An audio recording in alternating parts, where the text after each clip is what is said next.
King Kong is living in the Hollow Earth, a version of Earth where titans, huge creatures, battle often. Deep below the surface of the Earth, this ancient underground environment has unusual gravity and continuous radioactive energy that lets the species living in it develop to be enormous. Kong walks toward a cliff's edge one day after being pursued by enormous wartdogs, where he has set a trap ready for the creatures to fall into. Kong also tosses a tree stump that sets off a second trap, sending boulders down on his adversaries. The wartdogs won't give up, and Kong takes one of them and rips it in half while yelling as the blood pours on him to establish he is the local master. Terrified, the wartdogs flee. Kong then eats the slain adversary and cleans himself in the waterfall, snarling in agony upon learning he has a bad tooth. He suddenly hears a roar in the distance, and the diversion allows a large reptile to pilfer the flesh from him. Kong barely struggles for a few seconds before releasing it, becoming more fascinated by what he has heard. He follows the sounds, but instead of what he expected, he just discovers a random little animal. On the surface, however, Dr. Ilene is employed by Monarch, a company monitoring world concerns related to giants. She has a unique mechanism to monitor them all and ensure they are not running afoul of the rules. Kong is from a sociable species and shouldn't be alone, so Ilene worries for him. The fabled Godzilla emerges from his home in the ocean to battle any evil monster that appears to be destroying a city and saving mankind. Godzilla shows up right away to confront a large spider-like creature that is terrorizing Rome, destroying numerous buildings in the process. Godzilla throws the beast around, then uses his atomic breath to cause it to explode. He celebrates his triumph with a yell and sleeps within the Colosseum.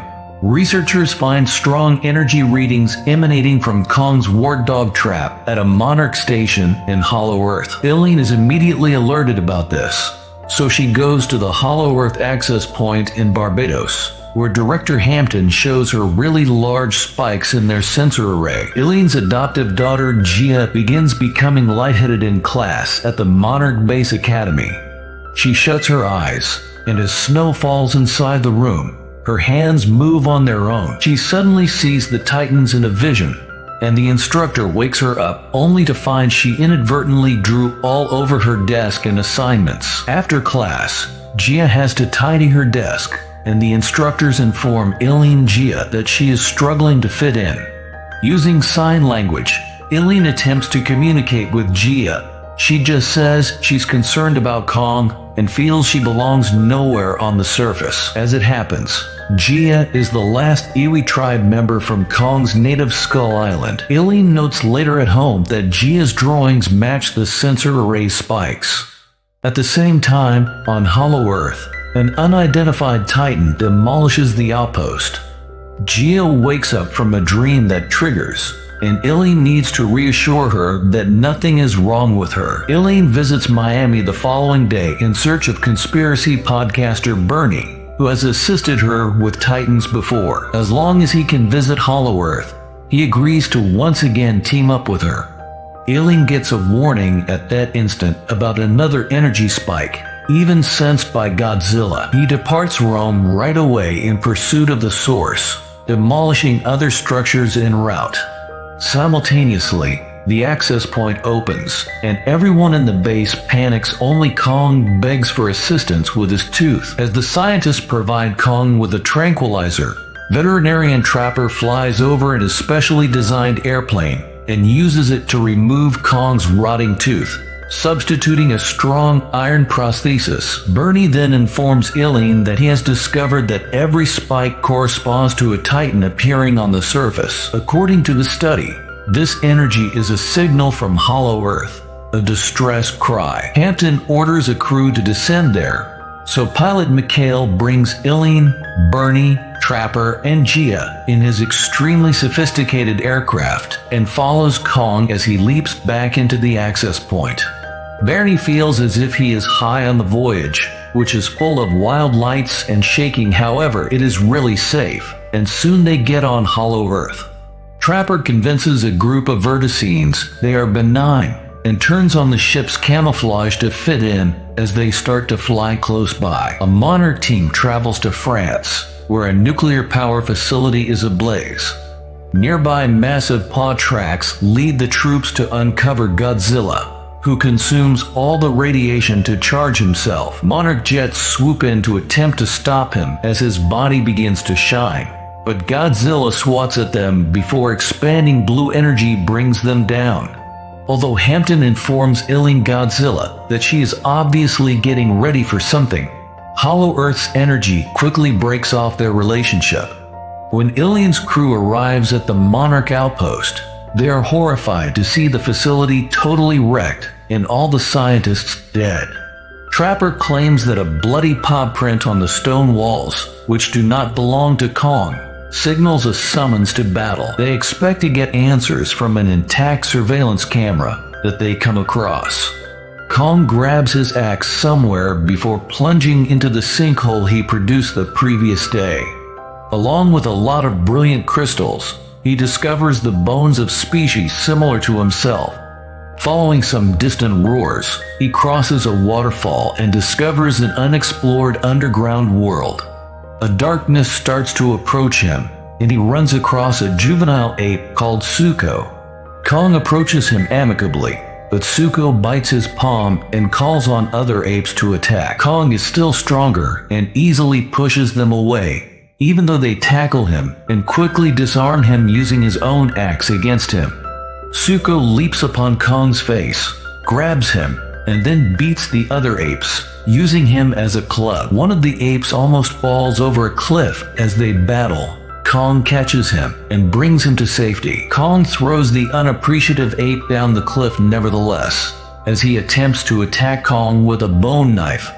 Kong tosses a boulder at the last ape, who is running away in panic. Later, Kong roars at Suko to assert control and asks where the sword originates from. As a result, Suko becomes his guide. Suko acts suspiciously, then leads Kong to a watering hole to sip. Kong is caught with its long body and squeezed by a massive snake creature that suddenly emerges out of the sea. Suko bolts right away, but then the axe blocks his path. Kong turned out to be rather easy on the monster. Then he pauses to devour the snake, even showing Suko, who is shocked to be fed after guiding Kong to a trap whereby Ilene finds an ape has demolished the outpost on the surveillance footage in the airplane. Their spacecraft starts to descend suddenly from an energy surge, but happily, Mikhail recovers control just in time. Gia senses where the surge originated. As a result, they land the spacecraft and follow her instructions over the forest. Trapper smells something strange and tells them to turn back. Mikhail dismisses him and declares he is in command. The party flees as a tree thing consumes him whole at that same instant. Ilene attempts to call for assistance, but her gadget doesn't function. Gia wanders for some time before discovering some ancient ruins that appear to belong to the Iwi people. At the rear is a large building ornamented with Mothra, the queen of the monsters. Gia pushes a brilliant beetle that suddenly rests on a triangle on the wall and lets water flow out. They track it through the framework and discover an organic protective covering. Trapper touches it, and it begins to shine. Gia unlocks it to expose the underground world. In Spain, people flee in terror as a charged-up Godzilla passes over the country and heads back to the sea. Following his path, a Monarch submarine concludes he is headed to the Arctic Ocean, home of a highly hostile titan known as Tiamat. If he slays Tiamat, Godzilla will become supercharged, according to the scientists. When the Monarch submarine arrives in Tiamat's territory a few hours later, it discovers that the Titan's energy is warping its radar. Suddenly, a light flashes in the area. Godzilla's atomic breath is doing some major damage to the submarine while erasing a layer of ice to rouse the other Titan. Rapidly emerging brilliant purple, Tiamat utilizes its body to imprison Godzilla, who responds by chewing a part of its skin. Tiamat bites back right away, and Godzilla charges up by absorbing its energy. generating an atomic ray that even reaches the surface. Godzilla enters its cave, where it relaxes while it absorbs all the energy in the surroundings after the great Tiamat turns into sushi. Returning to Ilene's squad, they hear a disturbance and then find themselves encircled by spear-bearing soldiers. Still, they acknowledge Gia and decide to bring the gang along.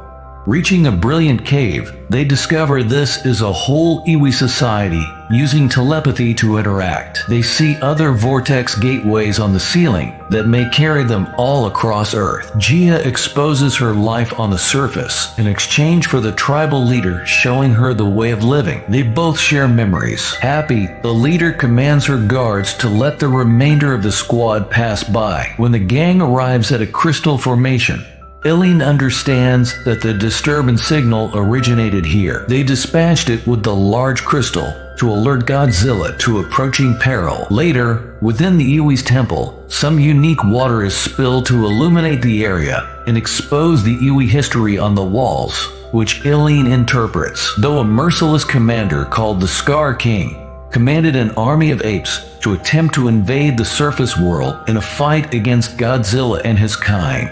Long ago, the great apes were mankind's guardians. Godzilla intervened and ensnared the Skar King and his army in Hollow Earth, thereby preventing them from striking again. Godzilla is now charging for this risk, however, which will resurface.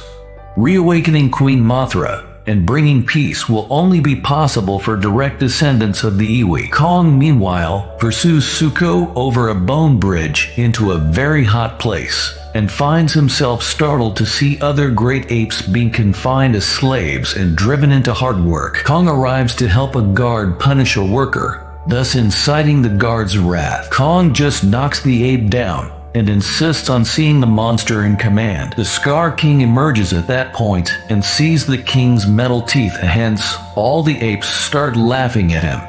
Then Skar King seeks to punish Suko for bringing Kong, only to have the former worker defend him. Kong roars to object as the Skar King drives the ape into a lava hole. In combat, Kong uses his axe, while Skar King uses a whip derived from another titan's spine. Kong nearly chokes to death on this weapon, but he grabs Skar King and tosses him off. Skar King refuses to give up and unveils Shimo, the titan responsible for the Ice Age, by flashing a brilliant crystal at the end of his whip. Shimo suffers greatly from the whip crystal, hence he is compelled to follow Skar King. Kong attempts to deflect an ice beam sent toward him with his axe. Kong's arm gets frostbitten, however, because the blast is too strong and covers it in ice. Suko summons Kong, then walks him out of the cave as he is too weak to fight. Dodging once again an ice beam, Kong escapes as the other ape pilfers his axe. They immediately begin hunting after Kong, who sprints quickly, releasing trap after trap to kill a lot of foes.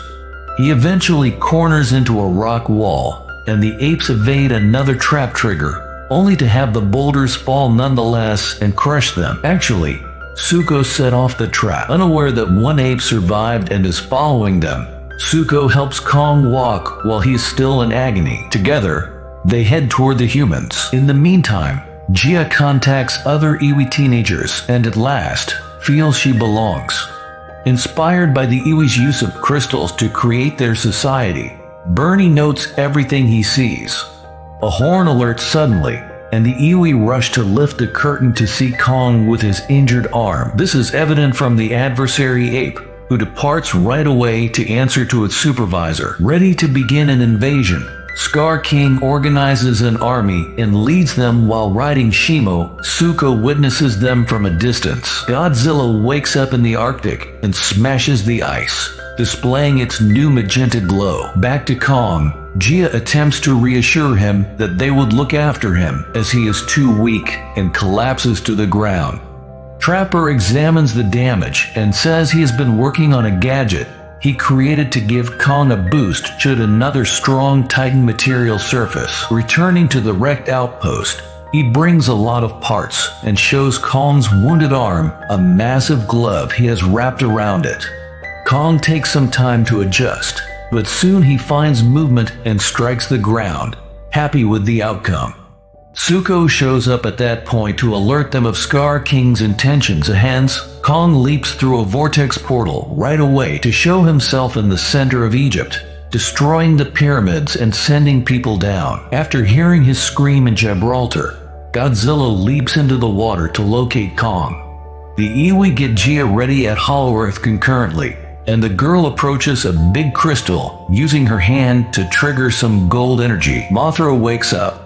Thanks to Gia, he then flies to the surface. The Iwi began to flee the cave. Godzilla enters Egypt after demolishing bridges with his swimming, and Kong attempts to explain the circumstances. Godzilla drives Kong against the pyramids, however, as he believes Kong intends to harm mankind. Kong uses his mechanical arm to deliver some decent punches during a struggle. Then he takes Godzilla's tail and stars, bringing him toward the portal, only to see Godzilla glowing and spewing atomic breath, thereby demolishing more pyramids.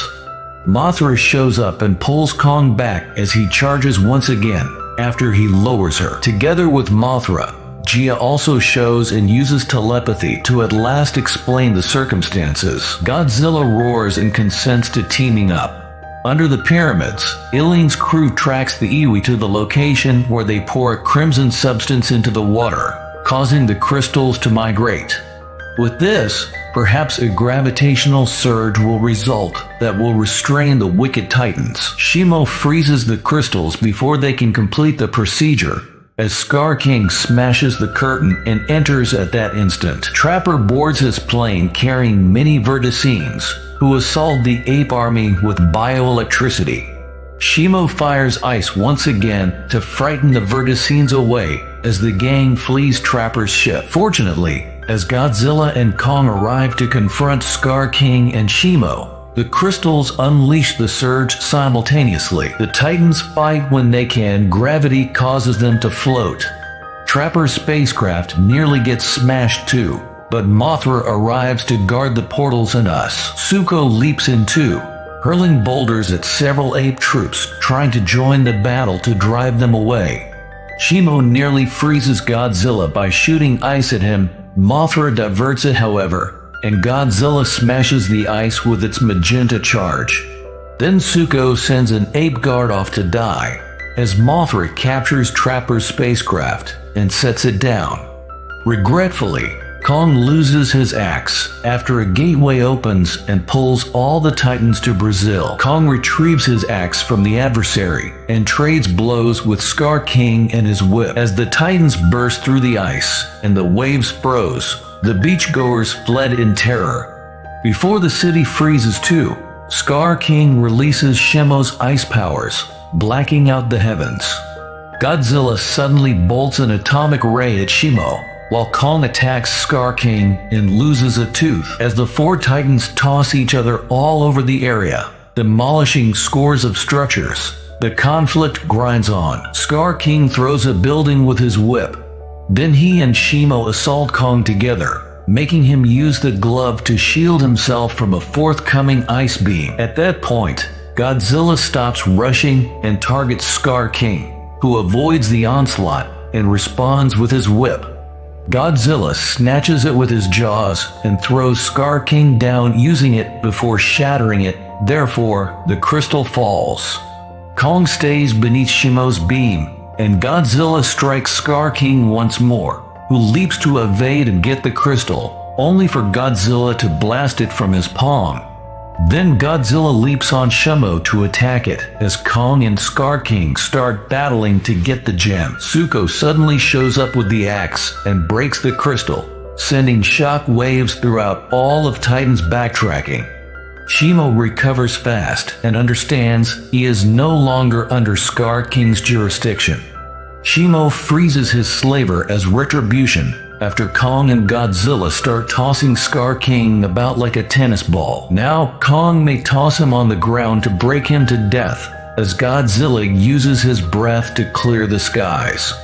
Mothra returns Gia to the Hollow Earth. After the conflict has come to an end, the girl says she wants to live on the surface with Ilene. Mothra fixes the curtain, and a tired-out Godzilla comes to rest at the Colosseum. Riding Shimo back to the ape clan, Kong and Suko gain the slave respect and assume leadership.